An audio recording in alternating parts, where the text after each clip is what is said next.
Thank you, Erin. So now we're going to introduce our incredible panelists.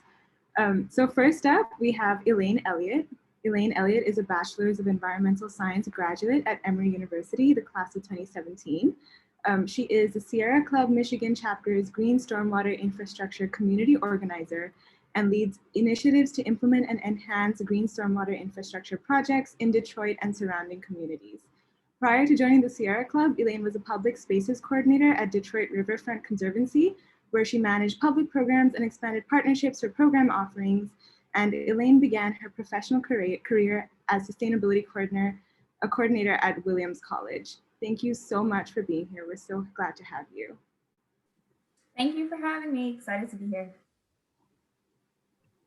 And then I'll jump in and introduce another one of our panelists, Angela Jiang. So Angela Jiang is a Singaporean Taiwanese American community organizer and progressive political advocate, advancing both racial and environmental justice in Atlanta. She's been organizing in the Atlanta community since her undergraduate years at Emory University, where she graduated with a BS in environmental sciences in 2019. She is currently a conservation organizer with the Georgia chapter of the Sierra Club, the largest grassroots environmental nonprofit and progressive political advocacy organization in America. She currently oversees all political campaigns, legislative strategy, and volunteer programming for the Sierra Club in Georgia, and organizes for the Ready for 100 campaign, which advances 100% clean energy implementation in Georgia cities. Angela, thank you for joining us today. This is the best way to end my week. So thank y'all so much for having us. All right, and our final panelist I'll be introducing is Jennifer Fundora. She graduated with a Bachelor's in Environmental Sciences and International Studies from Emory in 2018. Currently, she's a project manager at Southface Institute, which is a nonprofit that has promoted sustainable development and green building through education, research, advocacy, and technical assistance since 1978, so a really long time. She divides her time between green building and clean transportation initiatives, such as as a project manager for Earthcraft and a co-coordinator for Clean Cities Georgia. Earthcraft is a regional green building certification program that addresses new building challenges in the Southeast built environment. And Clean Cities Georgia is an initiative of the US DOE, Department of Energy, that focuses on strategies to reduce petroleum consumption in transportation. So we're so excited to have you. Thank you guys, and thank you guys for joining. Okay, so now we're going to get to the activism training portion of this event. So just a quick disclaimer, we are not experts at PFE/CRP/HFE, and we will be drawing on experiences of our wonderful panelists. So this training has heavily been inspired by a training manual from the Environmental Justice Foundation. So I've put a link there in case anyone is interested in perusing it at their own pace. So the first part of this training will be a quick introduction about what is environmental activism / advocacy, and especially in the environmental sphere. So this is a quote from the Environmental Justice Foundation training manual, which I will read aloud quickly. So advocacy represents the strategies devised, actions taken, and solutions proposed to influence decision-making at the local, provincial, national, and international levels to create positive change for people and their environment. So to my understanding, at least, activism falls under this broader umbrella of advocacy, but we would love to hear more from our speakers about what activism and advocacy are exactly and mean to them specifically. So this is a little bit of an unconventional panel. So what we are going to do throughout this panel is I will be putting up a poll in a moment, and all of our attendees will be selecting one of these questions which they would most like our panelists to answer, and then we will be posing that question to the panelists. So it's a little like a choose your own training type thing. So I'm going to launch the poll, and while you are voting, I'll read the questions out loud. So what's the difference between activism and advocacy? Do you identify more as an environmental activist or advocate? What does advocacy / activism mean to you, especially as a woman / BIPOC identifying individual? Would you add to or change the definition on the previous slide?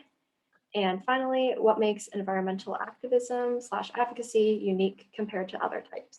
We'll give everyone a moment to select one of those.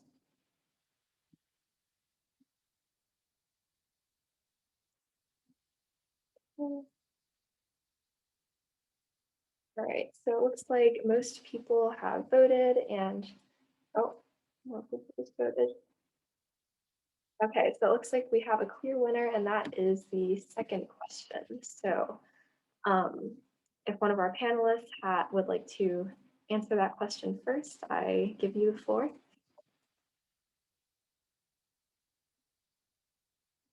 I can take it first.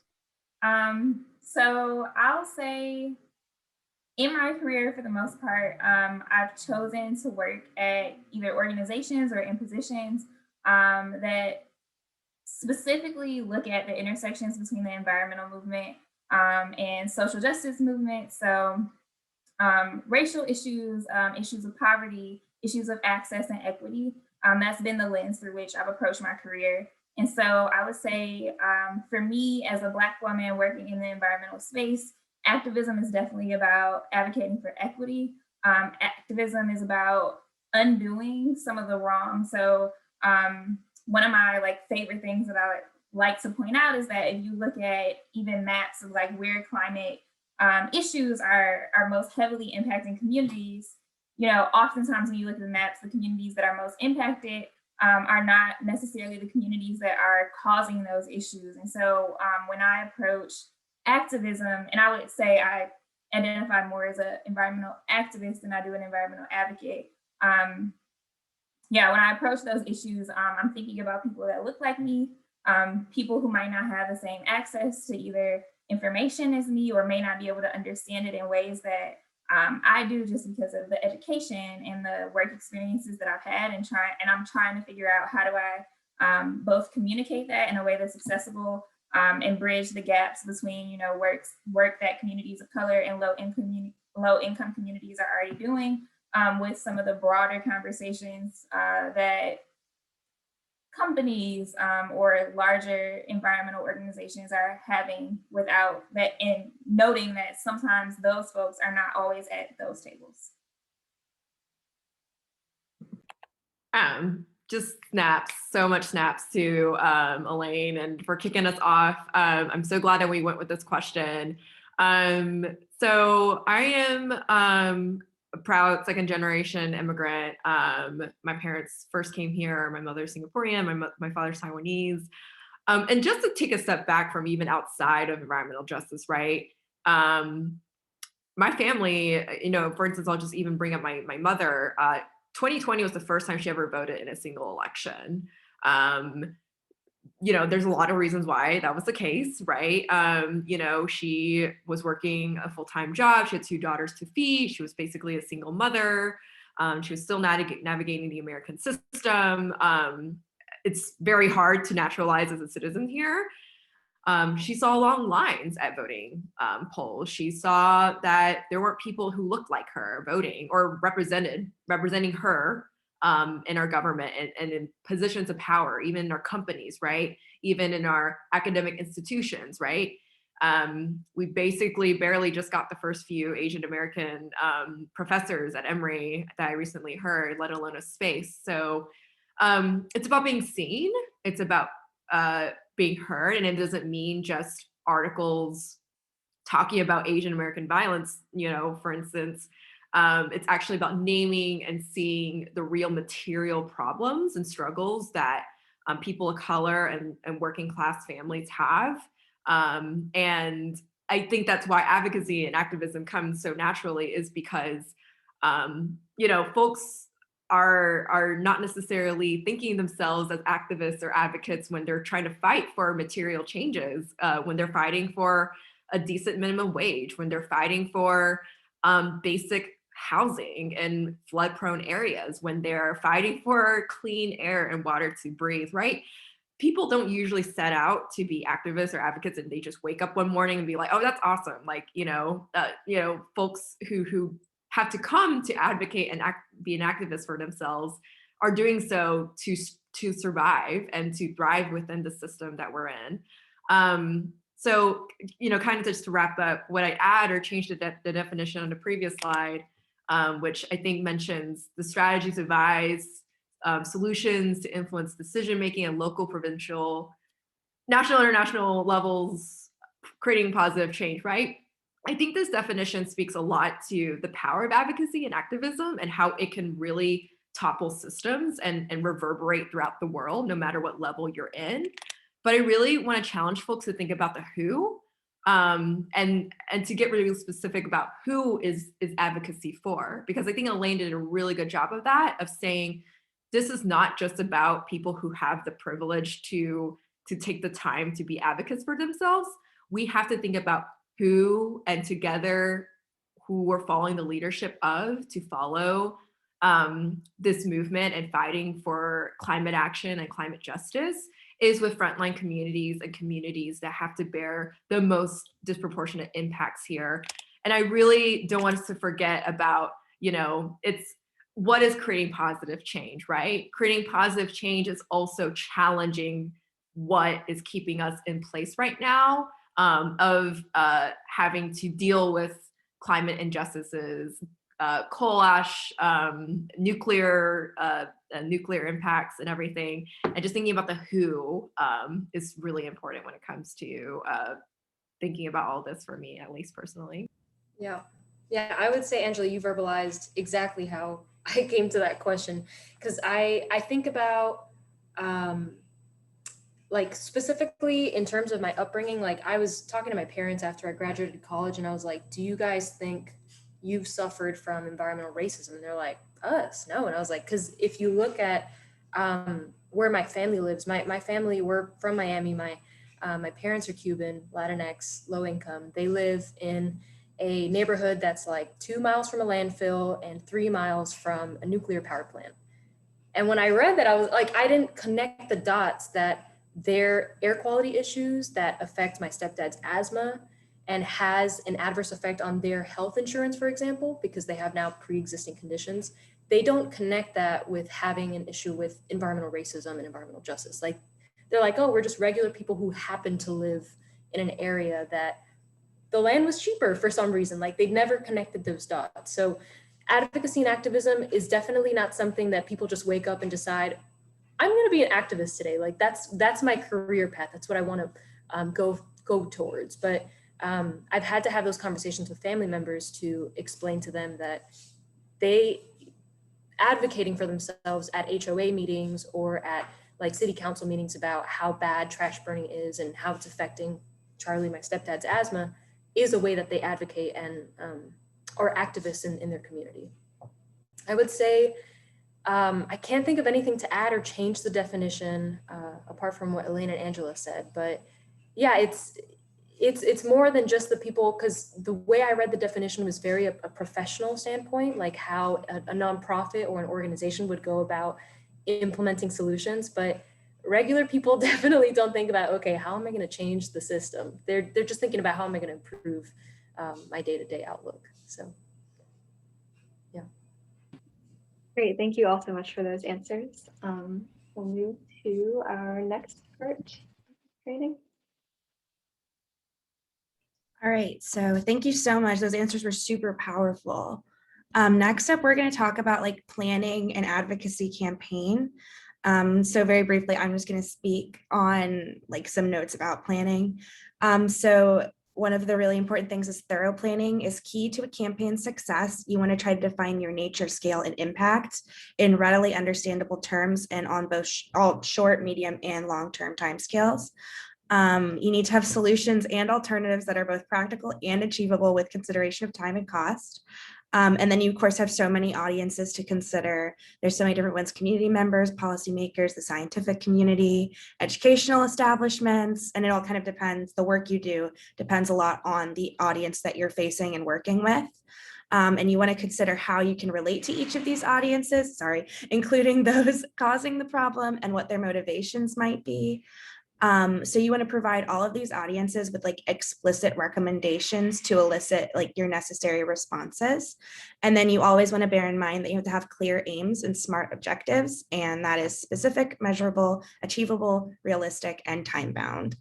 And then again, this idea of short, medium, and long-term goals that align with your established timescale of impact. So I am going to throw it over to Nithya, who is going to talk about an Emory level advocacy campaign that Plastic Free Emory is doing.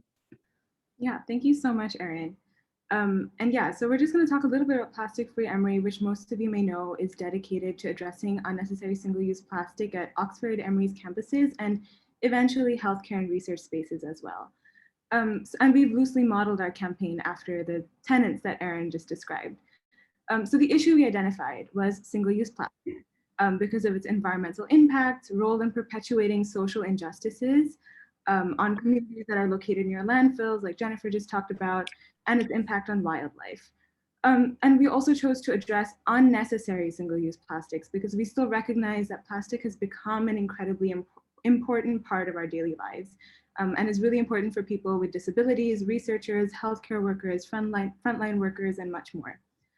So Plastic Free Emory was established in October 2020. And our short-term goal at the time was building the foundation. So our first task was to build a team, and some of our team members are here, so if you guys could just wave, that would be great. And secondly, raising awareness about why this work matters through social media and infographics. It was really important to us to ground our work in data to make sure that it's something that the Emory community is invested in, because there's no point being an activist for something that doesn't matter to people and doesn't actually make an impact on people's lives. And then our eventual goal was to draft a Break Free from Plastic pledge, which outlines a phase-out plan for Emory University. So we began the drafting process of this tangible document. And then our medium term was involving people in the conversation and making sure that the Emory community is represented by an initiative of this size. So we started with policy change by passing resolutions in SGAs across campus, and just making sure that people are involved in the conversation and that people feel like they can reach out to us and they feel like they can be represented by our work. And we also sent out our completed Break Free from Plastic pledge for review, and we actually did that this week, so very exciting. And our long-term goal is obviously to actually phase out unnecessary single-use plastic. And we hope to follow through with a Plastic Free Task Force, which represents the various wings of the Emory University community. So for us, I'll say that the hallmark of our work so far has been to have a conversation and to supplement a culture of reuse with institutional reform.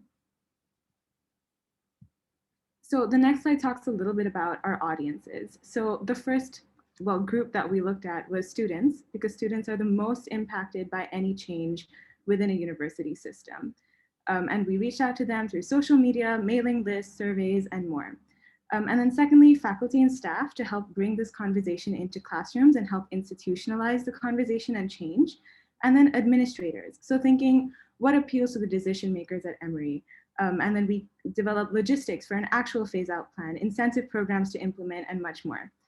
And then also we're in this extremely devastating period because of the COVID-19 pandemic. So it was really important to think about how our work would be impacted by the pandemic and how the change that we're advocating for in turn exacerbates the pain that people are going through during this time.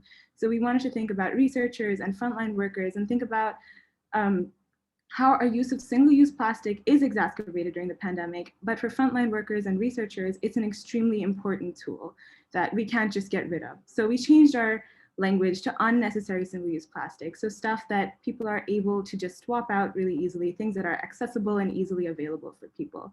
And it was just really important for us to recognize that the times that we're in bring its own concerns and its own landscape that we have to navigate. And then lastly, tying this into the larger Atlanta area. So we recognize that the decisions at Emory impact the greater Atlanta community. And we also want to support people who are doing similar sustainability work. And this event is one such example, but we also reached out to the Decatur Sustainability Board, to Council Member Ide. We supported the plastic bag ordinance that's trying to be passed in Atlanta, and so much more. So just connecting the dots and trying to constantly work for the cause rather than have like tunnel vision with what we're trying to achieve. So this next slide, we're just going to be following the same format as earlier.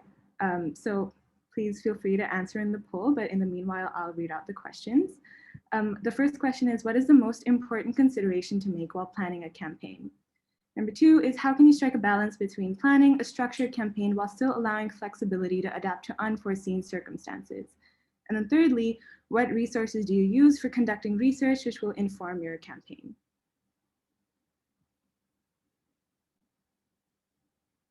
And we'll give you guys like a minute or so.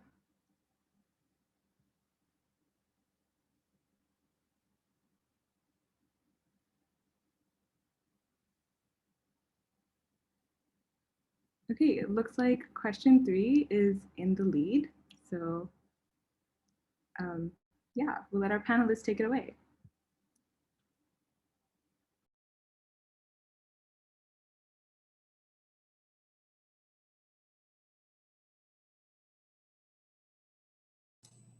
I can go first. I would say the first instinct is to go to the academic research. Of course, that's really important. Peer-reviewed work is important, but try not to get too academic or too heady with the information you're trying to portray to an audience, because you're gonna lose them. You're gonna lose them if you get into the statistics.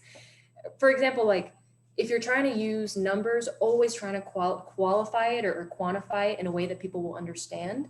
So the EPA, for example, has a really good resource. Let's say that you're talking about tons of carbon. That doesn't mean anything to anyone. Like that's not something that people can quantify in their heads as to what the effect is. So use it and say, if you're reducing the amount of carbon by this initiative that Plastic Free Emory wants to pursue, you could say it is the equivalent of planting 100 trees or something like that. So there's resources to be able to get that really academic jargon. You don't want to talk like you're in an ivory tower in terms of like academic research, and portraying that in a more digestible fashion without, you know, losing your audience.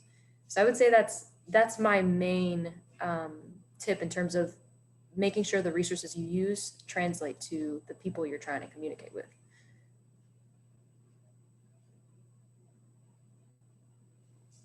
Yeah, I would just add to that and say the more local the data or the information, the better. So even if there's like maybe sometimes community groups have done a lot of the legwork for you. Like they have really good information about, for example, like what plastic is doing in the Atlanta area. And that's something that you can, one, like in terms of campus-wide advocacy, like help bridge the gap between like this is what we do as students and this is a part of how our role as students fits into the context of the larger Atlanta area. So community groups might be a good source for data research. I think you all are doing a great job already of kind of knowing what policy is going on locally and how that informs the work that you all are thinking about. So I would say continue to do that. And then, you know, use the Office of Sustainability as a resource. I'm sure they have campus level data for some of the issues that you're talking about. So figure out there's a way where they can help you, and then you can have, again, even more hyper local, hyper focused data for communicating your message. Wow, these are great questions. And yeah, just I guess I'm going to take a little bit of a different angle because I do mainly political and legislative work. So I have not cracked open a single academic journal, I think, since I've graduated. And it's just because my work is inherently different. And, you know, if anyone's interested in political and legislative space, we usually are constantly scanning and looking at bills on state legislative websites. We're looking, I'm like on Ballotpedia all the time, trying to figure out candidates. I read the news a lot. And media is really interesting. And I think what Elayne and Jennifer are kind of getting at is about communications and how to communicate your message effectively is, I would almost say, like 70% of the work in the end, because the research, if it doesn't move people, is unfortunately just not going to advance the movement, right? And so I do research, or I read into how the media portray certain issues to figure out what the dominant voices are, what perspective or angle certain media sources are taking with specific events, and more importantly, what voices are missing. And from there, I really want to echo and say what Elayne and Jennifer are saying about, even doing local polling, local interviews of people just right there in your community can be the most rich information to figure out the talking points that's going to resonate the most with folks. I would say test out, maybe come up with like a few ways of going about communicating your message, and literally just ask your friends, literally ask your the folks. Oh my God, I'm getting old. I don't know what's called, the people that you share your dorm with. Bad. Oh, roommates. Oh my God. Literally ask them, your professors, random people at, it's not the Duck anymore. You know what I'm saying? But basically poll people and figure out, what messages work with people, because messaging is so important, and figuring out what dominant messages there are really critical to campaigns. Mm-hmm. We actually have a really good question from the chat. It's, can you discuss why you would start your own campaign versus joining or leveraging an existing campaign? Could any of you speak to that? Oh, that's important. Definitely important to know the distinction of, you definitely don't want to recreate the wheel. We have an infinite amount of time and energy, especially if you're doing this outside of like your day job or like school. You have a finite amount of time and resources in terms of like what you can do after work in a grad school or undergrad. So yes, I would say definitely do your research before jump starting at your own campaign. See if someone's already doing the work, especially if it's, and this is something I have to repeat a lot because even in nonprofits, they fall into this trap. Make sure that there's someone in the community that's not already addressing this problem, because we have this issue a lot where well-meaning white people will come into a community and say, there's this issue and we're going to be here to help you, and kind of like be a white savior and try to get all the grant funding or the credit, so to speak, about certain issues that they, might not even be facing because they're not from that community. They're not from that neighborhood. So yes, definitely do your research and make sure that, if you're starting your own campaign, that it's not already happening somewhere else. Yeah, I would just echo Jennifer's comments. Like even here in Detroit, like we have folks who are like, oh my gosh, this thing is happening. It's so crazy. We need to help. And it's like, yeah, and this group has been working on it for 20 years, right? So it's like, definitely be cognizant of the fact that just because you aren't aware that folks are working on it, that sometimes folks really are working on it.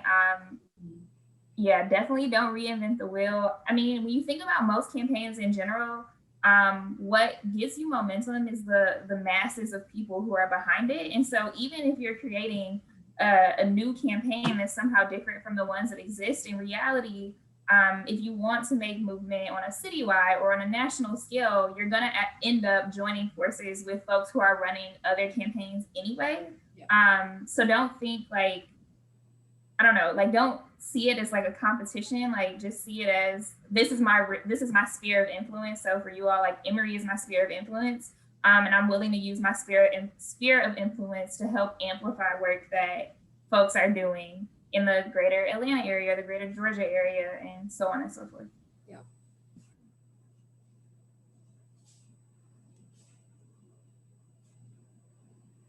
Angela, do you have anything to add, or I'm happy to move on? Okay, lovely.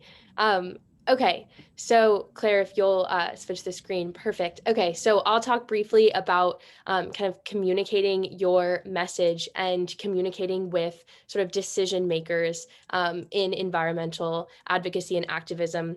And I know we're kind of running short on time already, so I'll try to be brief, but feel free if you have any additional questions, throw them in the chat and I will happily respond to them. So looking at sort of this communication aspect, your approach to communication may differ based on the decision maker that you're targeting. People often think activists are more confrontational or oppositional to existing structures, which in part is true, but this is not the only type of relationship or the only way to approach activism. So an oppositional relationship is one where you have different goals or ideals. So you're trying to, pressure that entity into conforming or going along to support your mission as an environmental activist. And passive alliance differs in that you're communicating with the decision maker who is not necessarily against your goals or directly in opposition, yet they maybe aren't putting active work or active thought towards what the goals that you're trying to accomplish. And so in approaching passive allies, you're going to sort of change your approach to get along with them a little bit more, make them understand your perspective, and then, consequently, hopefully support your work. And there are varying forms of communication. We have listed report, press release, educational video, social media.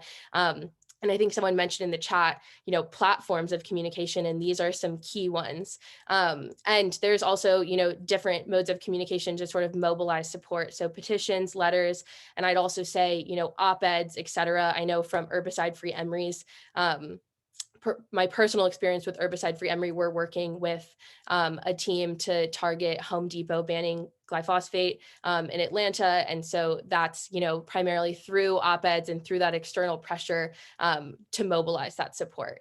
And we'll go ahead and now lead into questions. Claire, if you want to switch the screen again for me. So same sort of structure as before. We'll throw up a poll and you guys will get to vote, and I'll go ahead and read the questions kind of related to the slide I just presented. So environmental issues, especially climate change, are often presented through a perspective of gloom and doom. How do you communicate your campaign in a way that allows for hope? Often people passively support environmental protections, but do not prioritize them in their personal lives. What do you find is the most effective way to mobilize support for your campaign? How do you galvanize awareness and support among vulnerable populations who are the most directly impacted by an environmental issue at hand without exacerbating the burden which is already placed upon them? And how do you productively respond to opposition or backlash to your campaign? So go ahead and place your votes in the poll, and we'll go ahead and pose your chosen question to our speakers.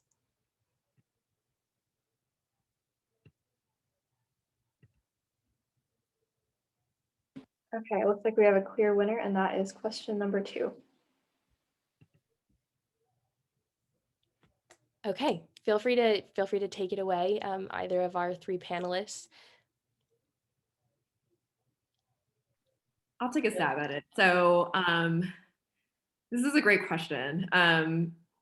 Frankly, and this is something that I'm going to kind of relate to just because of the nature of my work on voting, for instance, is to not come at it trying to persuade people to your perspective and to be in conversation with folks that you're trying to gain the support and trust, most importantly, of, and listen to understand rather than to respond to folks.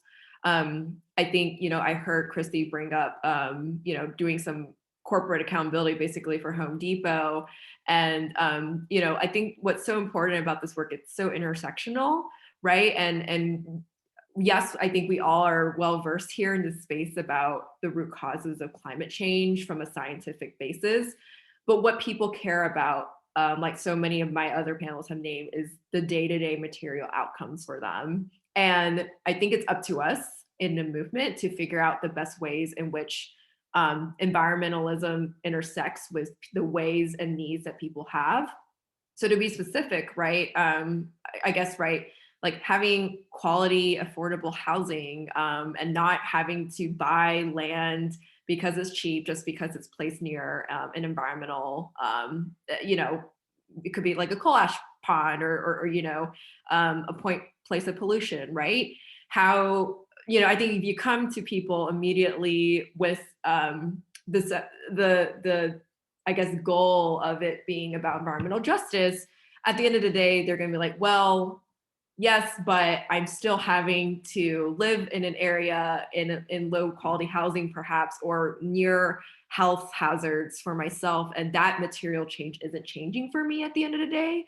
And I think, looking about this movement and knowing that it's long term, right? That we should be here to build trust and have these conversations with folks for the long run is so important, because it takes, again, understanding where folks are coming from ourselves to figure out where the intersections with environmentalism is there, and building to change material outcomes for people to actually resist the environmental injustices that exist in our society.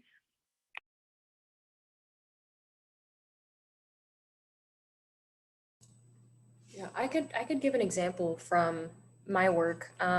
I work for this organization called Clean Cities Georgia, where we're helping. It's mostly with fleets and with companies like privately held companies change to an alternative fuel to reduce petroleum consumption. But we often have people who are from all different sides of the political spectrum in terms of this conversation. We come to it at an environmental perspective, reducing emissions, improving air quality, but that's not always the way that you can communicate that to different audiences. So we even have we have an info sheet when we had conversations with members of Congress, like our federally elected officials, where the Republican colleagues usually respond better to conversations on children's health and on money in terms of like jobs created with the work that we do through Clean Cities Georgia, as opposed to emissions, conversations about climate change, or it's the right thing to do. That's definitely a different type of conversation that you should have with more left-leaning Democratic colleagues. So it's the same conversation, we're advocating for the same thing. It's just the way that you verbalize it and have that conversation with people before you shut them off. It's not always right, but it's the way that we've had to come across in terms of understanding not everyone comes to the situation the same way. The same problem can be looked at in different perspectives. So I think that's the way that we try to prioritize or mobilize support in a campaign for people who might not be as interested in what we're trying to push forward, without like alienating people.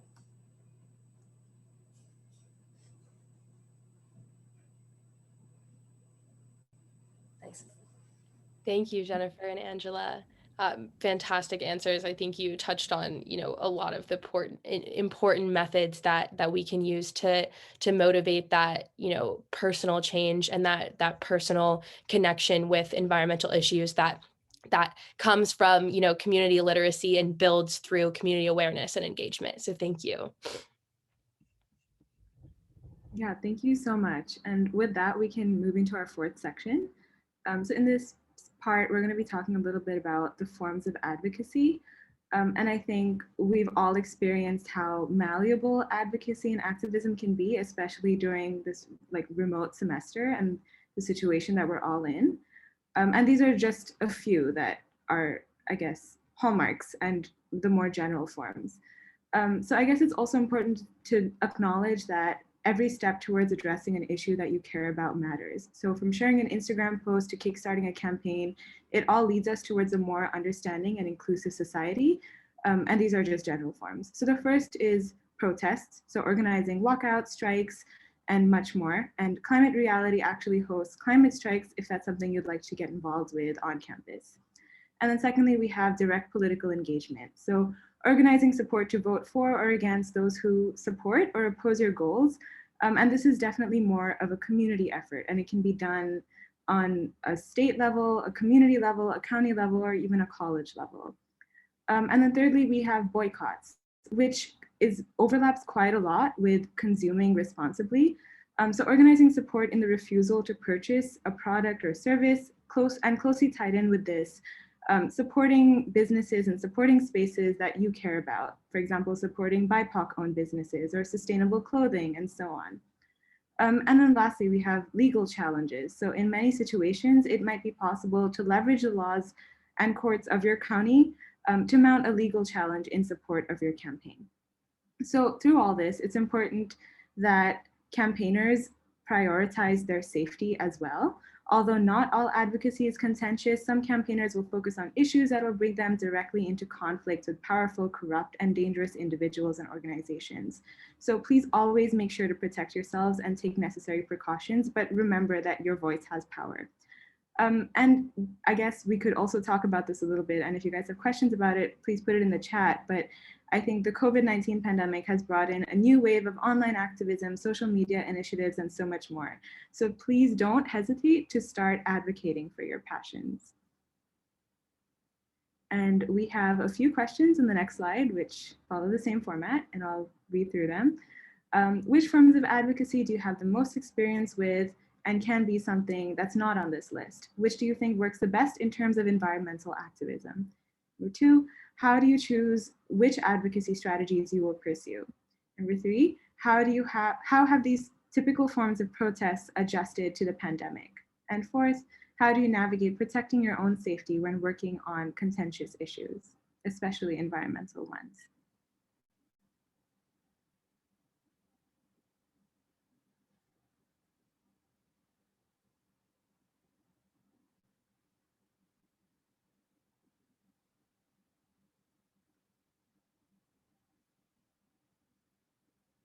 Okay, it looks like number 4 is in the lead, but it's pretty close.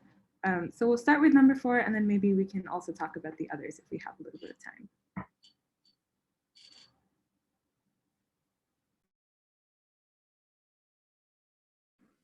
I can speak to 4, or at least kick off the conversation. I think it depends on, you have just understand your level of threat, right? Like sometimes it just means that in terms of like navigating safety, sometimes that just means like be aware of your surroundings. If you're in like a large protest, like making sure you're staying with the group and not like getting isolated in smaller sections where you can get, lost from the group. It could mean like, I don't know, I'm just thinking about protests that happened here in Detroit after George Floyd, and we had a number of marches and a group formed. It was an organization called Detroit, well, it is still an organization, but it's an organization called Detroit Will Breathe. And they marched literally every day all summer for months. Like it didn't stop until the fall, and they would march, they would go to different parts of the city. For them, because they were marching every day, and local police officers knew that they were marching every day, safety for them looks like, well, one, it's a pandemic, so safety looked like wearing a mask. But also it looks like staying, they had, if you Google it, there'll be a lot of news articles about like a lawsuit from the city. So there was like lots of drama and lots of tension between protesters. They actually ended up getting a restraining order against Detroit police, which I don't know if that's ever happened before. So there were lots of points of contention where physical safety was a real issue for them. And so for them, it meant our group needs to stay together. We need to make sure we don't get separated. We need to wear masks to protect our members who are participating as citizens who are concerned about community and police relationships. It meant that some folks wouldn't take their cell phones with them just out of like concerns about ability to track location. So I think it depends on what it is. What you're protesting, what your relationship is with the organization that you're opposing, because it's also important to note that you can be actively engaged in protest and like not actually be on that bad, like you could not have a particularly problematic relationship with the entity that you're protesting. So, kind of keep that in mind as well as you're navigating safety. And then when you think about what you're posting on social media, like if there's an incident or if there's something where somewhere in your group might end up like where the footage from the protest could be used to cause harm to somebody associated with your group, like be mindful of that as you're posting videos, and just think about how images that you capture align or don't align with the messaging of whatever you're protesting. Yeah, I think that Elayne hit a lot of high points there. And I just, unfortunately, right now, the current state of how everything is and how we live in a country in which the police and the prison industrial system is just over, it has too much power at this point. I'd say that you can never be too safe when it comes to going out into a protest, especially if you expect some kind of police confrontation. Even, there was a protest that occurred with some of my friends in the organizing community over Oscar Kane, who was a local Black individual here in the Atlanta community who was murdered by police. And this was actually not during the summer uprisings, but during another individualized time. And it was a smaller protest, and the folks didn't expect this, but the police had been detected about the event, and it ended up that a lot of the organizers got arrested, mainly for, BS reasons, but of not staying on the sidewalk, being on the street in the wrong time, jaywalking, things like that. So I think, now here in this day and time, you can never be too safe. And some things, really literal tips that I recommend is always let someone else know who's not attending the protest that you're there.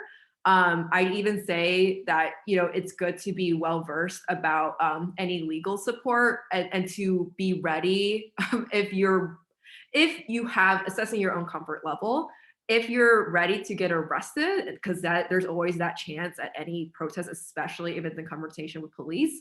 And if you have the resources to support that happening, if you have bail support, if you have legal support. And I'm not trying to discourage folks, but I really want folks to be really aware of the situations that these things can come to. And the last thing I'll bring up is, because this literally did happen to me at a protest. So we did a silent protest against ICE at a local commissioner's meeting. And we didn't expect this, but there was an opposition faction of very far right, literally white supremacist counter protesters who showed up, and they started doxing us, which literally means they started taking pictures of us. They looked for our cars in the parking lots. They tried to take pictures of our license plates. And so even digital security too, right? Being ready about that if you do see actual really dangerous individuals, especially like white supremacists, taking your information, take the precautions and not respond as immediately as possible. That means, on Facebook, maybe changing your name so you're not as recognizable, at least temporarily taking down things that could identify you. The thing is, like, the reason these things happen is because we are building power for ourselves. Our voices are being heard. And the people on the extreme end of the spectrum aren't comfortable with this. And this is how they try to intimidate us. So I think a way to not be intimidated is to be smart about the ways we go out and resist. And then that's how we can resist even more effectively against people who are trying to scare us out of protesting. Yeah, I would reiterate the digital safety, and I'll give you an example that happened at Emory, so you don't believe like, oh, this happens only externally, like it could never happen in our community. It happened on campus. We had a student, a friend, I think, of the three of ours, who had a protest. It was reported by the Emory Wheel. He was asked if he wanted his full name put in the actual article, and he said no, and they put it anyway. That that article from the Emory Wheel was picked up by Fox News, and that student, an undergrad, he was 19 at the time, got death threats from thousands of random people on his Facebook because they found his full name on Facebook. So I really, really urge, just make sure that if you're talking to the press, that if you're comfortable giving your full name, that's fine. But also, if you're not, explicitly say you can only use my first name, or I'd rather prefer to be anonymous, because it does happen. And it's surprising how information travels, even if it's like a hyper local campaign on campus. So, no.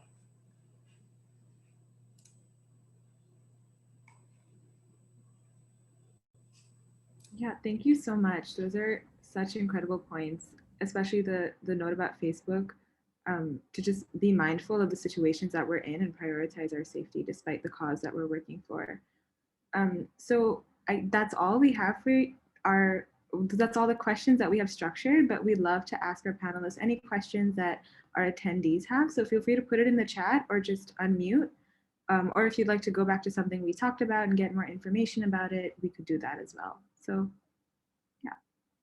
yeah, feel free if any of the questions that we didn't get to cover or didn't get picked really resonated with you. We're happy to go back and get in the weeds with a different question if that's what you're interested in.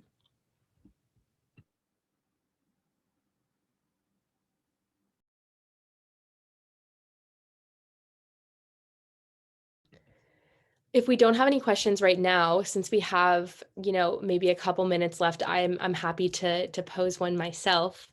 I think that this is kind of the crux of environmental activism.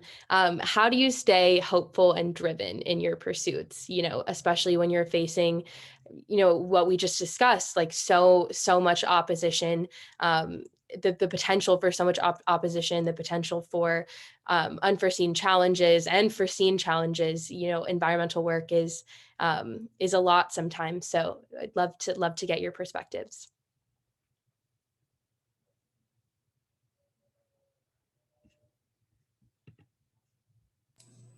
I can go first.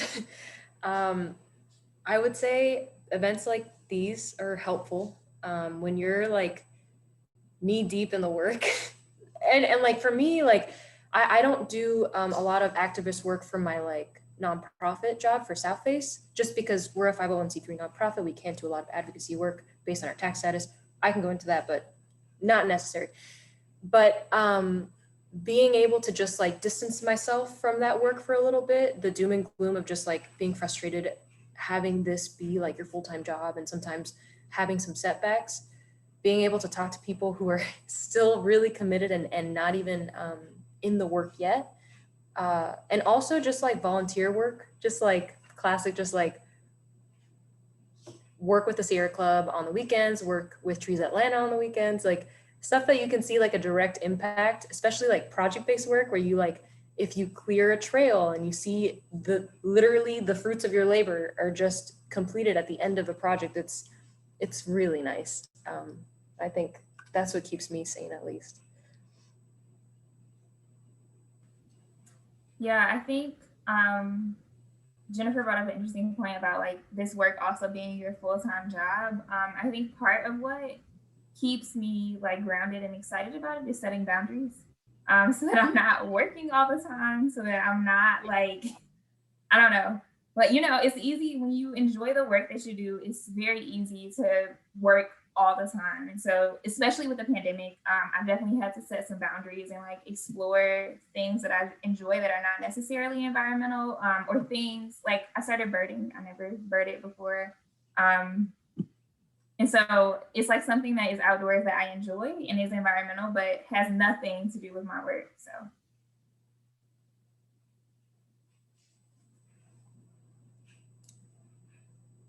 Yeah, awesome. I really agree and resonate with boundaries. I'm going to post a resource here if folks really want to dive into this. This is a book from Adrienne Marie Brown, who is a badass Black feminist who writes really incredible work for organizers specifically. And this book is called Pleasure Activism. And I think this just goes deeper into everything that we're talking about, right? Like how to actually find joy in this work and how to set the boundary to do that, because it can get really grueling. Yeah. But it serves no purpose to the rest of the movement if you yourself are taking care of yourself, your own boundaries, you're not finding joy in the work. You'll eventually, honestly, frankly, might just leave the movement. And then at the end, that's not going to serve anyone any better if you're not serving yourself, right? So I'm just going to leave that book really there because it says way more eloquently and better than what I can really say here. But yes, boundaries are so important, and also healing without or taking rest without guilt, like not seeing rest as the opposite of taking work, and seeing healing and rest as such an essential part of the whole core and collective of everything you're doing. I think a lot of folks feel like they're being too lazy, or that being an activist is literally on your feet, go all the time. And let me just tell you, at that point, that person's a politician. Like if you're constantly gunning, you're just trying to basically build relationships, and it's just unsustainable. So many organizers in the movements really have to take rest and pause and breaks, and to really lean into that, and don't let yourself be guilted by that. It's a marathon, not a sprint. Thank you. Those were wonderful answers. And I really like that you touch both on boundaries, but also with that healing through connection with the natural environment, which is, that is kind of the foundational aspect of the work that we're doing, is based on that connection. So making sure that you're tending to that and reaffirming both, the positivity within yourself, but also, really getting outside and being able to connect with what you're working towards in an abstract sense. So thank you. It looks like we don't have any other questions in the chat. Feel free, any of the attendees, to shoot us an email, and we're happy to connect you with one of the speakers if there's a question we didn't get to, or you can't think of anything that you're asking but you think of it later. Just let us know. We're very accessible, and I'm sure that our speakers would be happy to share more of their experiences if they have the time. I'll let Claire finish us off with this last slide. So thank you, Claire. Yeah, thanks, Christy. So now we're just going to speak quickly about how you can get involved with our organization. So I'll hand it off to Nithya first.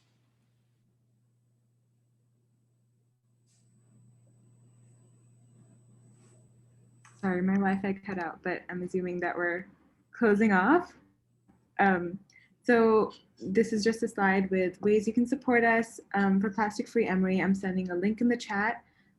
So please consider signing our community support form. We're still working up towards our medium-term goals, and we'd love to have you guys involved in the conversation and supporting us. And please also consider joining our team.